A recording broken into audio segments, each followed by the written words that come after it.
Оставайтесь дома. Здоровый флешмоб набирает популярность в России. Главная его цель – спасение от опасного вируса себя и окружающих. Эта неделя по поручению президента страны Владимира Путина объявлена выходной. Работают лишь специальные службы, врачи, специалисты Роспотребнадзора, спасатели и, конечно же, правоохранители. Жители региона получили СМС-сообщение от МЧС с просьбой не покидать дома без необходимости. К нарушителям будут применяться штрафные санкции. Не нарушать режим самоизоляции призывают и сотрудники ГИБДД. По дорогам региона ездят специальные патрули. Дорогие жители республики, на территории Ингушетии с 30 марта 2020 года до особого распоряжения введен режим самоизоляции для всех жителей, независимо от возраста.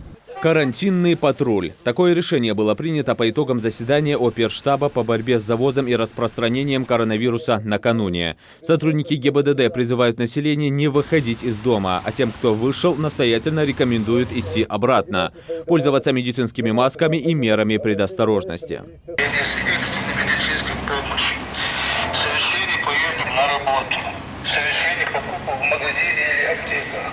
Здоровье в наших руках. Сократился в Назрани во время карантина и автопоток. Намного меньше стало транспортных средств, которые водители сейчас управляют транспортом. Наши дороги сейчас свободные. Сидим дома. Эти слова для многих людей стали привычными. Всю серьезность последствий еще не до конца все понимают. Зачастую автолюбители игнорируют не только правила профилактики, но и движения. Города сейчас будто встали на паузу. Людей намного меньше, но по сути и их здесь быть не должно. Незнание, скорее недооценка того, что может произойти. Все же в час пик можно наблюдать и увеличение транспорта. Остается только надеяться, что все они спешат в аптеку или за продуктами. А идти больше и некуда. Всех, кто не занят на работе, связанной с жизнеобеспечением и безопасностью, просили остаться дома еще за несколько дней. Это именно рекомендация, но от нее зависит, сможем ли мы остановить опасную болезнь. Правда, прислушиваются далеко не все. Маски не носят, особенно пожилые люди, находящиеся в особой зоне риска.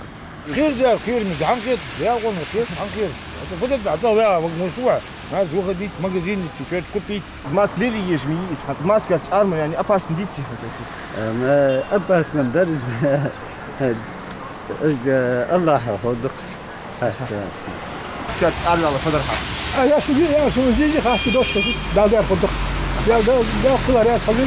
И таких мнений немало. Но вот что говорят по этому поводу богословы.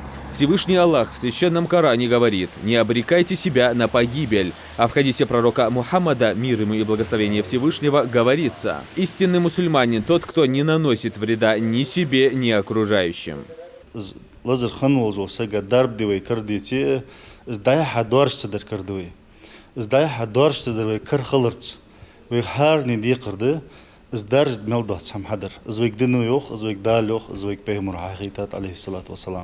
Беспечность некоторых людей просто поражает своей безответственностью. Радует одно – находятся среди жителей и сознательные. К этому действительно надо серьезно относиться, потому что маска тебя изолирует от окружающих. Поэтому меньше будет проблем. Правильно? Да. Все. Вот очень много на улицах людей пожилого Их надо возраста. просто им надо говорить, объяснять, или их надо применять меры какие-нибудь, чтобы не распространялась у нас эта болезнь. Правильно? Да. А вы из дома из крайней нужды выходите? Вот, Да, зубы болели, поэтому я вышел, побыл и сразу домой. А Магаз в эти дни стал городом-призраком. Людей здесь увидишь редко, автомобили тоже. Конечно, когда на улице уже весна, хочется хоть ненадолго выйти прогуляться. Но дело в том, что вирус долго живет на поверхностях. И по словам врачей, мы даже не замечаем, как их касаемся и насколько все опасно. Юсуп Гелисханов, Зелимхан Калоев, Магомед Дацкиев. Новости 24.